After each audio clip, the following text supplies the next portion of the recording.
चलिए 2026 के लिए हिस्ट्री से स्टार्ट किया जाए फिल्म्स का। तो इसको जो है सो हिस्ट्री को 3 भाग में जैसे डिवाइडेड किया जा सकता है। एक प्रागैतिहासिक काल, प्री हिस्टोरिक पीरियड, दूसरा है आदि ऐतिहासिक काल, प्रोटो हिस्टोरिक पीरियड, और तीसरा है ऐतिहासिक काल, हिस्टोरिक पीरियड। प्रागैतिहासिक काल को जो है सो 4 भाग में विभाजित किया जा सकता है। पुरापाषाण काल, मध्यपाषाण काल, नवपाषाण काल, और उसके बाद चौथा ताम्रपाषाण काल। पुरापाषाण काल को पैलियोलिथिक पीरियड कहते हैं, मध्यपाषाण काल को मेसोलिथिक पीरियड, और नवपाषाण काल को नियोलिथिक पीरियड, और ताम्रपाषाण काल को चालकोलिथिक पीरियड कहा जाता है। अब जो सेकंड है वो है आद्य ऐतिहासिक काल, प्रोटो हिस्टोरिक पीरियड। इसको जो है सो 3 भाग में विभाजित किया जाता है। सिंधु सभ्यता, इंडस वैली सिविलाइजेशन, कांस, ब्रॉन्ज एंड हड़प्पन। तो हड़प्पा, उसके बाद जो है ऐतिहासिक का हिस्टोरिकल पीरियड, इसको जो है सो हम लोग 5 भाग में विभाजित करके देखते हैं। सबसे पहले प्राचीन काल, एंशिएंट पीरियड, मध्यकाल, मेडिएवल पीरियड, आधुनिक काल, मॉडर्न पीरियड, एंड नेहरू काल, नेहरू पीरियड, एंड विश्व वर्ल्ड। अब जो है सो एकदम बेसिक से शुरू करते हैं ताकि समझने में किसी को कोई कठिनाई नहीं हो। हम जो अपने अतीत का अध्ययन इतिहास कहलाता है। इतिहास के जनक हेरोडोटस को कहा जाता है। मानव जाति का पालना अफ्रीकी महादेश को कहते हैं, जबकि इतिहास का पालना एशिया महादेश को कहा जाता है। इतिहास को 3 खंडों में बांटते हैं। पहला है प्रागैतिहासिक काल, इसको प्री हिस्टोरिक पीरियड कहा जाता है। इतिहास का वह समय जिसमें मानव लिखना पढ़ना नहीं जानता था। इसकी जानकारी केवल पुरातात्विक साक्ष्य से मिलती है। इसके अंतर्गत पाषाण काल को रखते हैं। उसके बाद है पाषाण काल, स्टोन एज। वह समय जब मानव पत्थर के औजारों और हथियारों का उपयोग करता था, पाषाण काल कहलाता था। भारत में सर्वप्रथम 1869 में रॉबर्ट ब्रूसफ्रूट ने पाषाणकालीन सभ्यता की खोज की। भारतीय पुरातत्व का पिता सर अलेक्जेंडर कनिंघम है। भारत का पुरातात्विक संग्रहालय इंदिरा गांधी मानव संग्रहालय है, जो संस्कृति मंत्रालय के अधीन है। मिलने वाले धातु के आधार पर नामकरण क्रिश्चियन थॉमस ने किया। लिखावट के आधार पर नामकरण जॉन ब्रूस ने किया। पाषाण काल को 4 भागों में बांटा गया।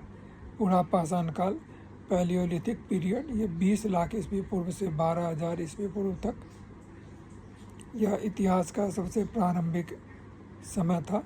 इस समय को मानव को आदि मानव कहा जाता है। इस समय का मानव खाना बदोश खाद्य संग्रहक, अर्थात उसके जीवन का मुख्य उद्देश्य जानवरों की भांति ही अपने पेट भरना था। इस समय के मानव की सबसे बड़ी उपलब्धि आग की खोज थी। इस समय मानव पत्थर के बड़े बड़े औजारों का इस्तेमाल शिकार करने के लिए करते थे। इसी समय मानव ने चित्रकारी करना प्रारंभ किया। भीमबेटका की गुफाओं में पुरापाषाण काल के चित्र देखने को मिलते हैं, जो मध्य प्रदेश के अब्दुल्लागंज रायसेन में स्थित है। दूसरा काल जो है वह है मध्यपाषाण काल, मेसोलिथिक पीरियड, 12,000 ईस्वी पूर्व से 10,000 ईस्वी पूर्व तक। इस काल के बारे में सर्वप्रथम जानकारी कर्साइल ने 1867 ईस्वी में दिया। वह पुरापाषाण के बाद का काल था। इस समय मानव के हथियार छोटे आकार के थे, इसीलिए इन्हें माइक्रोलिथ कहते हैं। इस समय के मानव का सबसे प्रमुख कार्य अंत्येष्टि, अंतिम का संस्कार कार्यक्रम था। इसी काल में मानव के अस्थिपंजर का सबसे पहला अवशेष प्रतापगढ़ यूपी के सराय नाहर तथा महादशा नामक स्थान से प्राप्त हुआ। उसके बाद तीसरा जो काल है वो है नव या उत्तर पाषाण काल, जिसको नियोलिथिक पीरियड कहते हैं। ये 10,000 ईस्वी पूर्व से 3,000 ईस्वी पूर्व तक का काल कहा जाता है। इस काल के बारे में सर्वप्रथम जानकारी सर जॉन लुबाक ने 1865 ईस्वी में प्रस्तुत किया। इस काल में मानव ने अस्थायी आवास बना लिया, साथ ही कृषि तथा पशुपालन भी प्रारंभ कर दिया। मानव ने इस काल में पहिया तथा मानकों घड़ा की खोज की। कर्नाटक के मैसूर के पास संगनकल्लू नामक नवपाषाण कालीन पुरास्थल से राख के टीले प्राप्त हुए हैं। पशुपालन का साक्ष्य भारत में आदमगढ़ एमपी तथा बागौर राजस्थान में प्राप्त हुए। यहाँ कुछ चीज़ और जो इम्पोर्टेंट है उसको नोट कर लीजिए। मेहरगढ़ यह पाकिस्तान के बलूचिस्तान में स्थित है। यहाँ से सर्वप्रथम 7,000 ईस्वी पूर्व सुलेमान और कीर्थम पहाड़ियों के बीच कृषि के साक्ष्य जौ एवं गेहूँ मिले हैं। दूसरा है बुरजोहम, यह कश्मीर में अवस्थित है।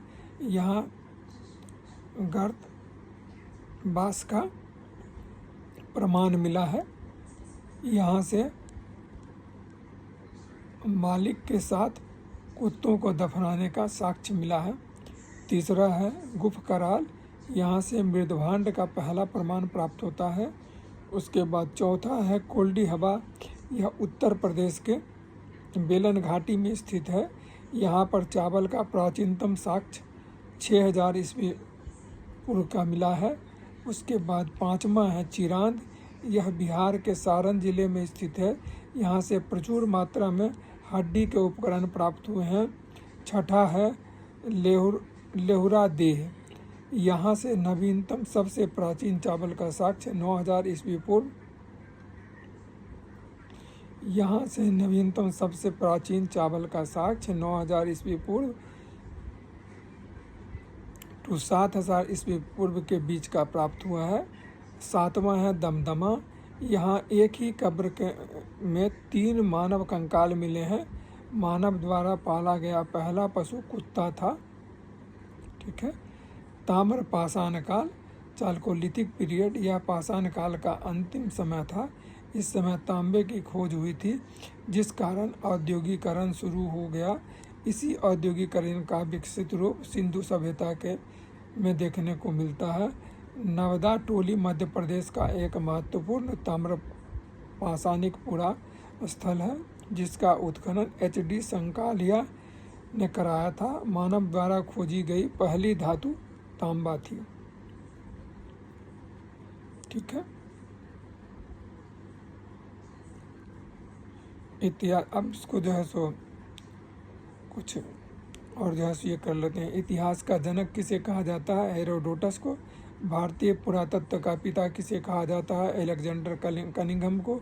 मानव द्वारा पाला गया प्रथम जानवर कौन सा था? कुत्ता। किस काल को मैक्रोलिथ कहा जाता है? मध्य पाषाण काल को। किस काल में मानव आखेटक शिकारी था? पुरा पाषाण काल में। किस स्थान से पहली बार चावल का साक्ष्य प्राप्त हुआ था? इलाहाबाद के कोल्डी हवा से। मानव द्वारा खोजी गई सबसे पहली धातु कौन सी थी? तांबा।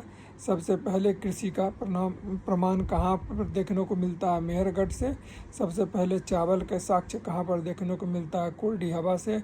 आग का आविष्कार किस काल में हुआ था? पुरा पाषाण काल में। पहिए का आविष्कार किस काल में हुआ था? नवपाषाण काल में। भीमबेटका की गुफाएं किसके लिए प्रसिद्ध? गुफाओं के शैलचित्र के लिए। राख का टीला नवपाषाणिक स्थान से प्राप्त हुआ। संगनकल्लू से। रॉबर्ट ब्रूस फ्रूट थे भूगर्भ वैज्ञानिक तथा पुरातत्वविद। हड्डी से निर्मित आभूषण भारत में मध्य पाषाण काल के संदर्भ में प्राप्त हुआ। महदहा से। किसको चालकोलिथिक युग भी कहा जाता है? ताम्र युग को। कोपेनहेगन संग्रहालय की सामग्री में से पाषाण, कांस्य और लौह युग का त्रियुगीय विभाजन किया था। थॉमसन ने। एक ही कब्र से 3 मानव कंकाल निकले दमदमा से।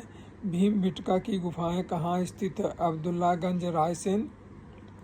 भारतीय पुरातत्व सर्वप्रथम किस मंत्रालय के अधीन है? भारतीय पुरातत्व सर्वेक्षण किस मंत्रालय के अधीन है? संस्कृति। राष्ट्रीय मानव संग्रहालय कहाँ पर है? भोपाल में। गैरिक मृदभांड पात्र OCP का नामांकन हुआ था हस्तिनापुर में। उल्लिखित प्रमाणों के अनुसार पशुपालन का प्रारंभ हुआ था मध्य पाषाण काल में। मध्य पाषाणिक प्रसंग में पशुपालन के प्रमाण जहाँ मिले थे वह स्थान है आदमगढ़ में। खाद्यान्नों की कृषि सर्वप्रथम प्रारंभ हुई नवपाषाण काल में। भारत में मानव का सर्वप्रथम साक्ष्य कहाँ मिला? नर्मदा घाटी में। मानव द्वारा सर्वप्रथम प्रयुक्त अनाज था जौ। भारतीय उपमहाद्वीप में कृषि के प्राचीनतम साक्ष्य प्राप्त हुए लाहौरा देव से। किस एक पुरा स्थल में पाषाण संस्कृति से लेकर हड़प्पा सभ्यता तक की सांस्कृतिक अवशेष प्राप्त हुए हैं? मेहरगढ़ से। नबटोली का उत्खनन किसने किया था? HD सांकलिया ने। नबदा टोली किस राज्य में स्थित है? मध्य प्रदेश में। किस स्थान पर मानव के साथ कुत्तों को दफनाए जाने का साक्ष्य मिला है? बुर्जोहोम में। गर्त आवास के साक्ष्य प्राप्त हुए हैं बुर्जोहोम से। विंध्य क्षेत्र के किस शिलाश्रय से सर्वाधिक मानव कंकाल मिले हैं? लेखैया से। पाषाणकालीन सभ्यता तथा संस्कृति का अन्वेषण 1862 ईस्वी में सर्वप्रथम किसने किया? ब्रूस फूट ने। भारतीय प्राक इतिहास का पिता कहा जाता है रॉबर्ट ब्रूस फूट को। पुरा पाषाण काल को किस अन्य नाम से भी जाना जाता है? आखेटक युग से। बैल और हल की सहायता से कृषि कार्य की शुरुआत किस काल में हुई? नवपाषाण काल में। अग्नि का प्रयोग मानव ने किस काल में करना शुरू किया? नवपाषाण काल में। भारत के किस स्थल में नवपाषाण काल की संस्कृति के प्राचीनतम साक्ष्य प्राप्त हुए? मेहरगढ़ में। मध्य पाषाण काल के सर्वाधिक प्रमुख लक्षण क्या है? लघु औजार। व्यापक उत्खनन के बाद मध्य पाषाण काल के मानव की अस्थियां किस क्षेत्र में प्राप्त हुई? गुजरात में। समाधान की दाह संस्कार की प्रक्रिया किस कालखंड में शुरू हुआ? मध्य पाषाण काल में। मध्य पाषाण काल में प्रयुक्त होने वाला उपकरण बहुत छोटे होते थे इसलिए उन्हें माइक्रोलिथ कहा जाता था।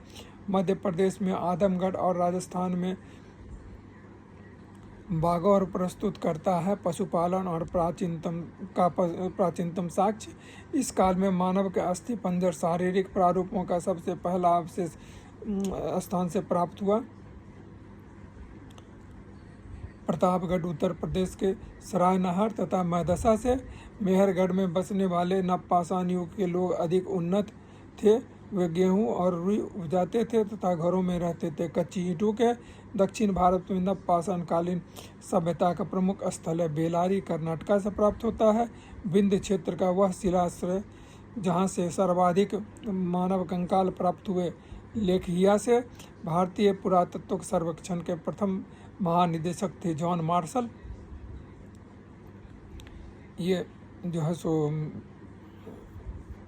पहला जो सेगमेंट है इसको यहीं विराम देते हैं और उसके बाद दूसरा सेगमेंट जो है इसके साथ जो है सो कल हम ये करेंगे। इसको जो है सो आप लोग सुने, देखें और सब्सक्राइब करें। ठीक है, okay, thank you very much and good night.